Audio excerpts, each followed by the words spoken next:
गोंयांतल्या हजारो फ्लॅट धारकां खातीर मोठो दिलासो. मुख्यमंत्री डॉक्टर प्रमोद सावंत हांच्या नेतृत्वा खाला गोंय सरकारान म्हजो फ्लॅट ही म्हत्वाची योजना गोंयांत हाडली आनी मंत्रिमंडळाची मंजुरी देखीक मेळ्ळी. कितलीशीं वर्सां कायदेशीर मालकी हक्का वाचून वंचीत आशिल्ल्या हजारांनी फ्लॅट धारकांक ह्या योजनेन दिलासो दिला.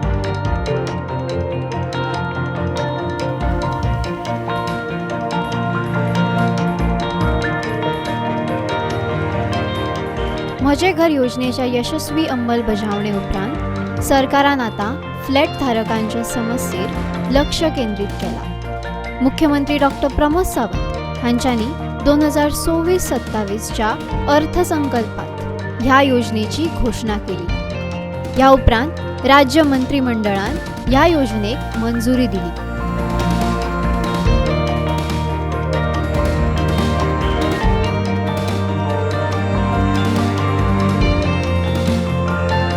म्हजो फ्लॅट ही स्कीम आज लॉन्च करता आनी म्हजो फ्लॅट ही स्कीम लॉन्च करता आसतना which is related to the 3 department. एक is an cooperative department, second revenue department and third is the law department.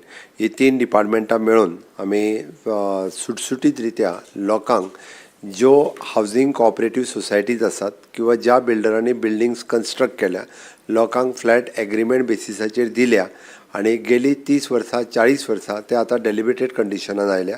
तांकां रिडेवलपमेंट ते फ्लॅट करपाक मेळना. Various issues. एक तर तेंचो लँड ओनर जो आहा तेणी क्लियर टायटल करूंक नासलें. दुसरें एकदां डेवलपरूच आत्तां अस्तित्वांत ना, खंय तरी सोडून गेलो. हाज्या खातीरूय बी तांकां सगळ्या जाणांक प्रॉब्लेम येत आसा. म्हणजे डेवलपर आनी लँड ओनर हाज्या मदलो डिस्प्यूट सुद्दां तांकां परत आपली बिल्डींग रिनोवेट करपाक मेळना. म्हणून सरकारान ह्या 3 डिपार्टमेंटाच्या कंबायन मेळून म्हजो फ्लॅट ही स्कीम आज कॅबिनेटात पास केली आनी प्रत्येकाक आपलो जो फ्लॅट आसा हो आपल्या नांवार जावचो आनी आपल्याक जर रिडेवलपमेंट करपाक जाय आसत जाल्यार ती जमीन ताच्या सोसायटीच्या नांवार जावची. आनी ताका लागून 3 कडेन तांकां फायदो मेळटलो. एक म्हणजे कॉपरेटिव्ह सोसायटींतल्यान जेंच्यांनी हावजींग कॉपरेटिव्ह सोसायटी करूंक ना तेंच्यांनी आपली हावजींग कॉपरेटिव्ह सोसायटी करची. आनी ज्या हावजींग कॉपरेटिव्ह सोसायटी कडेन लँड जर तेज्या ओनराच्या नांवार ना जाल्यार लँड ओनराच्या जाग्यार गव्हर्मेंट कॉपरेटिव्ह डिपार्टमेंटाचो officer will step in. He will sign behalf of the land owner आनी ती लँड ही त्या हावजींग कॉपरेटिव्हच्या सोसायटीच्या नांवार जातली. In case if any dispute between the land owner आनी डेवलपर आसत जाल्यार तो डिस्प्यूट हो तेंच्यांनी वेगळ्या पद्दतीन दिवन आपलो रिजॉल्व करचो कॉपरेटिव्स आमच्या डिपार्टमेंटा कडेन. बट तो जेंच्यांनी फ्लॅट घेतल्या हे लोक सफरड जावचे न्ही हाज्या खातीर करतले. आनी ही रजिस्ट्रेशन फीज सुद्दां तांकां 1 time registration fees in a society is 1,000 only. 10,000 in registration department it is 10. In registration department it is 10,000. तांकां 1 टायम फीज उरतली. त्याती तांकां वेगळे आनी पयशे भरपाची गरज ना. सो दॅट लँड जी आसा ही त्या हावजींग कॉपरेटिव्हच्या नांवार जातली. अगेन मागीर they can go for the further redevelopment of दर फ्लॅट हातूंतल्यान वचूं शकता. हातूंतल्यान आमी त्यांचो कन्वेयन्स डीड जो आसा डीम कन्वेयन्स जातलो आनी स्टॅम्प ड्युटी तितून आमी चेंजीस करून तांकां सिर्फ फक्त 1,000 रुपीज वो तेंच्या कडल्यान स्टॅम्प ड्युटी चार्जीस जे आसा पळय न्हू हे कलेक्ट करतले. त्या खातीर तांकां कॉपरेटिव्ह डिपार्टमेंटाचो बेनिफीट मेळटलो. स्टॅम्प ड्युटी तितून आमी बदल केला आनी फक्त 1,000 रुपया केला आनी रजिस्ट्रेशन डिपार्टमेंटात तांकां 1 टायम रजिस्ट्रेशन करून फक्त तेंच्यांनी 10,000 रुपीज रजिस्ट्रेशन करपाचें आनी फ्लॅट हो आपल्या नांवार करूं येता.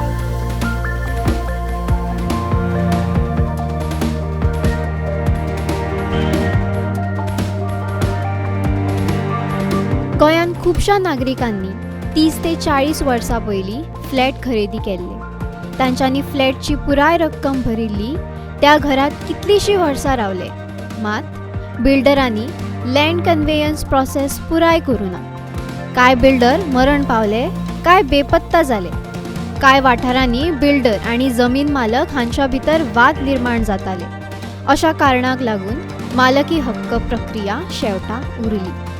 ह्या खातीर फ्लॅटान रावनूय हजारांनी फॅमिलीज अग्रीमेंट फॉर सेल म्हणूनच उरले. तांकां कायदेशीर मालकी हक्क मेळप ना. ही समस्या सोडोवपाक सरकारान म्हजो फ्लॅट येवजण आंखली.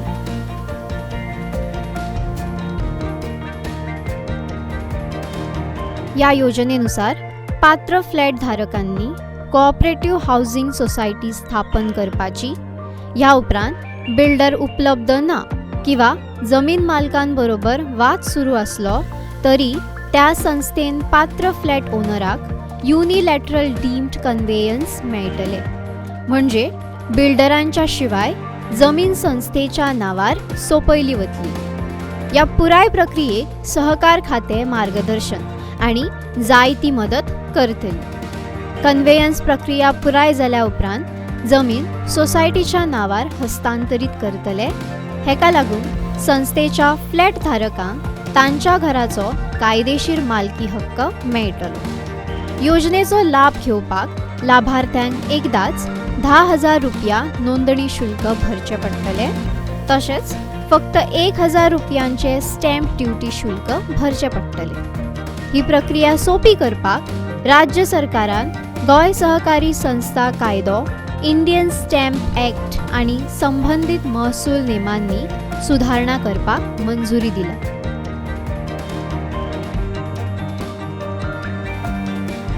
सरकाराचो विश्वास असा की ह्या योजनेक लागून राज्यातल्या कितल्याशाच मालकांचो प्रश्न सुटतलो. याच बरोबर कायदेशीर अडचणीं खातीर रखडलेली पोरणी बिल्डिंग्स पुनर्विकासाक वतली. या निर्णयाचे स्वागत करताना पणजीच्या जयराम कॉम्प्लेक्सचो रहिवासी आणि ह्या योजनेचो लाभार्थी डॉक्टर गोविंद कामत हांणी ही योजना गोंया खातीर गेम चेंजर म्हटला. This scheme should be a game changer for the state of Goa in the field of transfer of immovable property. I should mention here name of Advocate Shubhalakshmi Raikar and Nitin Kunkalkar, ex-Goa Chamber of Commerce President, who were instrumental in negotiating this scheme with the government. To tell you something about the scheme and the issues behind the floating of this scheme by the Chief Minister Sri Pramod Sawant, one was before RERA came into existence. I think RERA came into existence in 2016. The transfer or the buy and sell of the flats and property was taking place just by agreement for sale, where there was no provision for transfer of land to the flat owners or to the building owners. The builders used to do a cooperative housing society, and the land was not conveyed. So that issue was resolved by the last ordinance, by making 1% registration fee and 1% stamp duty for cooperative housing societies. Now basically there are two types of cooperative housing societies basically which are existing in the state of Goa: the maintenance society and the cooperative housing society. Both are under the same act. In one, the cooperative housing society, the full land is transferred in the name of the society. So the owner of the land becomes the society. Whereas in maintenance society, you get each flat owner or each shop owner gets proportionate right in the land where the building exists. So here, those flat owners come together, and for the maintenance of the building, they form a society which is called as the maintenance societies. So in both, there is a conveyance of the land. In one, it is the whole land conveyed to the society. In other, it is proportionate right given to each flat owner, undivided share. Now with this legislation, there are thousands and thousands, I don't know, maybe 50,000 or maybe even 1 lakh flat owners in the state of Goa who are occupying the building, occupying the flat, but they are not aware that they are only occupying the flat. If that building or that flat becomes ground zero, the builder comes into picture because the land belongs to the builder. So in such a situation, when redevelopment comes, the issue of transferring land comes, the redeveloper builder cannot build up buildings because the land is in the name of the builder, of the original owner or the builder, previous builder.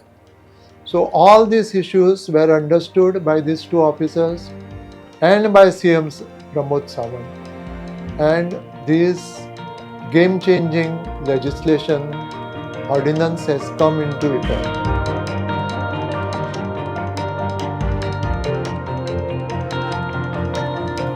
Doctor Kamat हांच्यांनी पात्र flat धारकांक ह्या योजनेचो लाभ घेवपाचे आवाहन केले.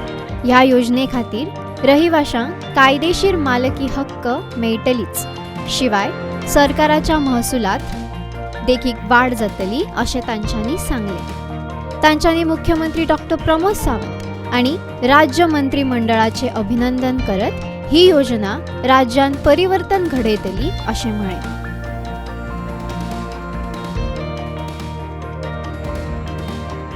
Once again, I congratulate the Goa cabinet and Chief Minister Sri Pramod Sawant and Sri Subhash Shirodkar too, and these two officers for bringing such a nice and game-changing legislation to the state of Goa. Probably I am not aware, but this could be a role model for the state of India also.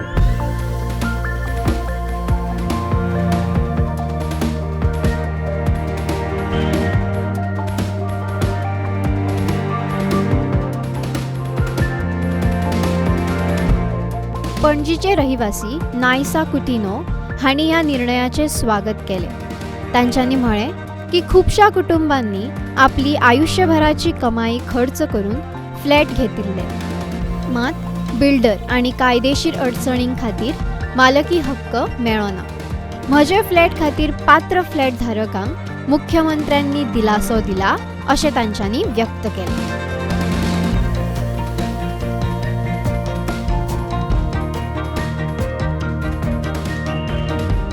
High, good evening everyone. This is Naisa Coutinho. आमचे ते नवीन scheme आयला ते माझे flat scheme. ते आता गव्हर्मेंटान नवीन हाडला ते लोकां खातीर. ती स्कीम आता कितें जातली, ती लोकांचे फ्लॅट तेंच्या नांवार ते ना. आता लिगल रिलेटेड इश्यूज आसा, बिल्डर रिलेटेड इश्यूज आसा. ते गव्हर्मेंट आता ही स्कीम हाडून तांकां हेल्प करतली ते फ्लॅट तेंचे नांवान. इतले पयशे लोकांनी घातला तेंच्या फ्लॅटान, पूण तरी तेंचे फ्लॅट तेंच्या नांवार ना. आता ती सक्सेसफूल लॉन्च जाली ती माझे घर स्कीम. ते खूब लोकांक, गोंयच्या लोकांक हेल्प जाला आणि आमच्या गव्हर्मेंटान सगल्यांचे ते घरां तेंचे नांवां केल्या. तर ही पण स्कीम आसा ती आता फ्लॅट स्कीम, ती कोणाक ती बेनिफीट मेळोंक ना, ते तेंचे फ्लॅट तेंच्या नांवार मेळोंक ना. ही गव्हर्मेंट आता तांकां परत हेल्प करतली फ्लॅटां तेंच्या नांवार करून. हांव सगळे गोंयकारांक रिक्वेस्ट करता, आमचे गव्हर्मेंटा खातीर तुमचे वसा गव्हर्मेंटाक तुमचे डॉक्युमेंट्स रिक्वायर्ड आहा ते दिया आणि तुमचे फ्लॅट तुमच्या नांवान घेवन घ्या.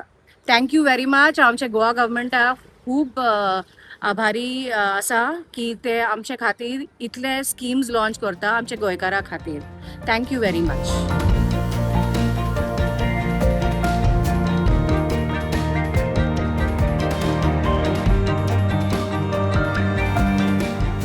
ॲडव्होकेट सिद्धार्थ सामंत हांणी ह्या योजनेची तोखणाय केला. तांची प्रतिक्रिया ऐकात. My name is Advocate Siddharth Samant and I am practicing in Panji. I am a government advocate, then I am a special prosecutor for Enforcement Department and a retainer counsel of Enforcement Department. And I have been practicing here for almost 25 years.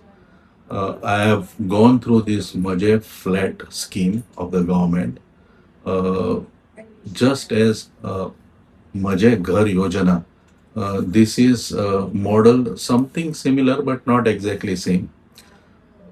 in our state there are many instances, and the government's own official record states that around 30 to 40,000 flats uh, which are not exactly in the name of the person who has sought to purchase it by way of, let's say, by agreement or something, because of various reasons. Number one is either builder has gone bankrupt, or he is absconding, or for some reason there is a dispute between the builder and the landowner, or there are some development issues, or various reasons.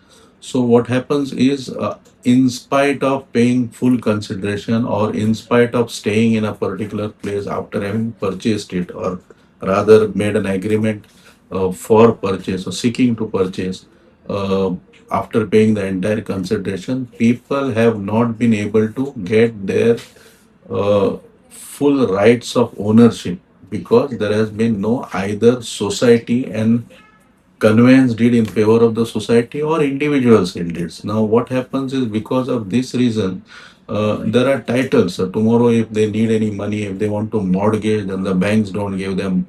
If they want to sell, then purchaser says that you don't have proper title. So he bargains, because he does not give you market, because there are no marketable title. So under these circumstances, I see this scheme as a blessing to a lot of people who have caught up in such situation.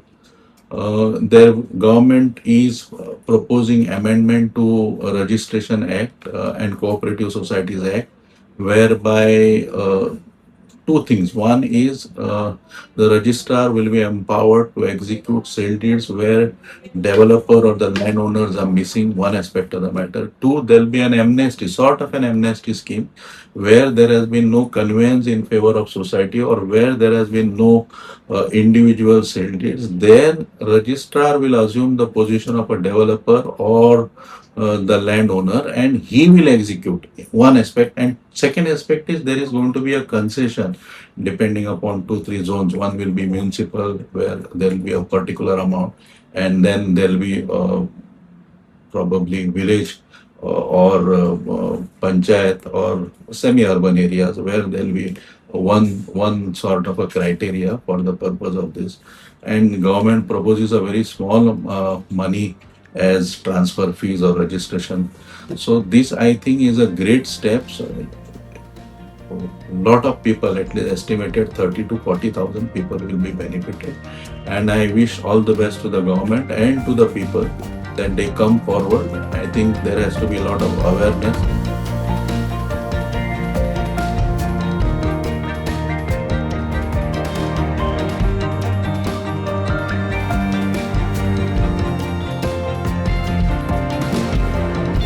मुख्यमंत्र्यांच्या फुडाकारा लागून म्हजो flat योजना ही फकत मालकी हक्क दिवपी योजना ना, तर कितलींशीं वर्सां सावन अडकून उरिल्ल्या प्रश्नांचेर कायमचो उपाय. लाभार्थ्यांक फकत 10,000 रजिस्ट्रेशन फी आणि 1,000 नॉमिनल स्टॅम्प ड्युटी पे करून फ्लॅट आपल्या नांवार करप सोपें जातलें. ही प्रक्रिया आनीक सोपी करपाक सहारा ऑथॉरिटी कंप्लेन्स हँडल करपाक उपलब्ध करतले. या फुडाकारा लागून मुख्यमंत्र्यांची तोखणाय केली वता.